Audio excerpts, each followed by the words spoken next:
Untuk informasi lebih lengkap dan berita terkait, klik link di deskripsi. Jangan lupa untuk install aplikasi CNBC Indonesia di App Store dan Play Store. Jangan lupa untuk subscribe ya.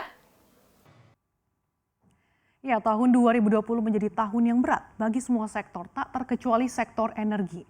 Pandemi COVID-19 membuat sektor energi mengalami banyak tekanan, mulai dari harga minyak yang anjlok, konsumsi BBM yang merosot, bahkan terendah sepanjang masa. Kemudian ada juga konsumsi listrik yang juga jeblok. Dan selengkapnya akan kami ulas untuk Anda dalam Outlook Energi 2021. Sepanjang tahun 2020, realisasi investasi sektor ESDM ini mencapai 24,4 miliar dolar Amerika Serikat atau anjlok 26,5% secara year on year dari realisasi investasi di tahun 2019. Kalau kita lihat ini sebesar 33,2 miliar dolar Amerika Serikat. Nah, capaian itu merupakan yang terendah sejak 2011.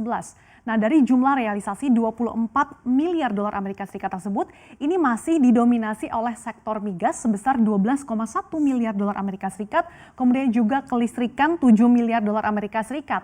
Nah, capaian ini bahkan hanya 59% dari target realisasi investasi di tahun 2020. Kemudian sektor minerba 3,9 miliar dolar dan juga energi baru terbarukan dan konservasi energi atau EBTKE 1,4 miliar dolar Amerika Serikat. Nah, dari sektor migas ini masih didominasi oleh investasi di bidang produksi dan hulu migas.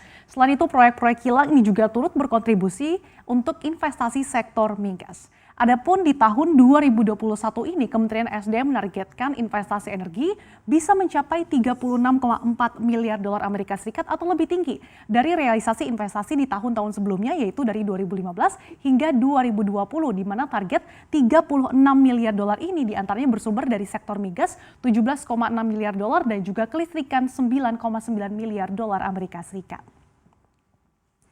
Nah, imbas penyebaran virus corona, banyak negara yang melakukan pembatasan demi menekan penyebaran virus corona. Akibat pembatasan ini, konsumsi energi seperti BBM tertekan, sehingga berdampak pada harga minyak mentah dunia yang anjlok gara-gara kelebihan pasokan.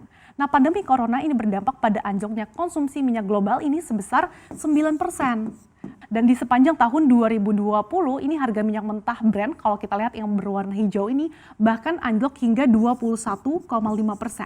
Sementara untuk WTI ini anjlok sebesar 20,5%.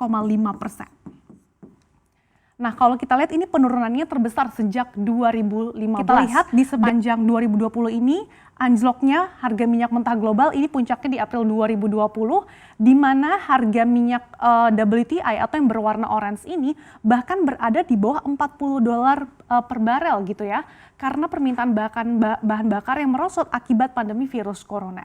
Selain itu, harga minyak global juga ambrol setelah hubungan raksasa minyak Arab Saudi dan juga Rusia memanas. Saat itu, harga minyak kontrak WTI yang berwarna orange ini bahkan untuk bulan Mei jatuh ke rekor terendah, bahkan di bawah $0 atau di teritori negatif, yaitu 40,32 dolar Amerika Serikat per barel. Sementara itu untuk harga patokan international Brent yang berwarna hijau ini bahkan anjlok hingga 24% menjadi 15,98 dolar Amerika Serikat per barel yang merupakan harga terendah sejak tahun 1999. Nah, meski OPEC saat itu sepakat untuk memangkas produksi hingga 9,7 juta barel per hari mulai 1 Mei 2020 lalu, namun harga minyak masih belum bangkit. Pasalnya, produksi minyak ini dinilai sudah terlanjur melimpah, sementara dari sisi permintaan merosot akibat pandemi COVID-19. Kemudian harga minyak ini kalau kita lihat ini sudah mulai perlahan bangkit seiring dilonggarkannya aktivitas di berbagai negara dan juga kabar terkait kemajuan vaksin. Bahkan kalau kita lihat di akhir tahun 2020 ini harga minyak baik WTI maupun Brent ini sudah menyentuh harga di $50 Amerika Serikat per barel. Sementara itu, konsumsi minyak diyakini bakal merangkak naik pada tahun ini seiring dengan pulihnya aktivitas industri dan juga masyarakat. Nah, Badan Administrasi Informasi Energi Amerika Serikat atau EIA memperkirakan bahwa konsumsi minyak global akan tumbuh sebesar 5,6 juta barel per hari dibandingkan tahun 2020. Meski memang ada peningkatan di tahun 2021, namun masih akan di bawah konsumsi rata-rata pra-pandemi di posisi 97,8 juta barel per hari. Sementara itu, International Energy Agency memperkirakan bahwa permintaan minyak ini menjadi rata-rata 96,6 juta barel per hari di tahun 2021 ini. Nah, berdasarkan data SKK Migas, produksi minyak terangkut atau lifting pada tahun 2021 ditargetkan ini bisa mencapai 705.000 barel per hari. Ini sebenarnya turun tipis dari 706.000 barel per hari pada 2020 lalu. Sementara itu, lifting gas ini ditargetkan sebesar 5.638 juta kaki kubik per hari atau MMS CFD atau naik dari 5.461 MMS CFD pada 2020 lalu. Nah, SKK Migas pun optimistis jika tahun 2021 ini tidak akan terjadi penurunan produksi minyak. Pasalnya Indonesia ini memiliki potensi yang cukup besar yaitu 128 cekungan, di mana baru hanya 20 cekungan yang diproduksi. Adapun upaya ini tak ada penurunan produksi minyak pada tahun ini merupakan bagian dari strategi untuk bisa mencapai target produksi minyak sebesar 1 juta barel per hari pada 2030. Sementara itu, SKK Migas ini juga menargetkan investasi hulu migas pada 2021 mencapai 12,3 miliar dolar atau naik dari 2020 yang tercatat sebesar 10,21 miliar dolar Amerika Serikat. Nah, pandemi COVID-19 tak hanya memukul sektor migas, namun juga sektor kelistrikan. Kita lihat di slide berikutnya. Kementerian SDM mencatat penjualan listrik sampai dengan Desember 2020 ini minus 0,19% dibandingkan tahun 2019. Nah, secara rinci kalau kita lihat ini sektor pelanggan yang anjlok tajam, yaitu sektor bisnis yang ambles hingga 8,95%, yang diantaranya dipengaruhi mal dan juga hotel. Kemudian sektor industri ini minus 7,34%. Sementara itu sektor sosial ini minus 6,05%. Kemudian sektor pemerintah ini juga minus 1,32%.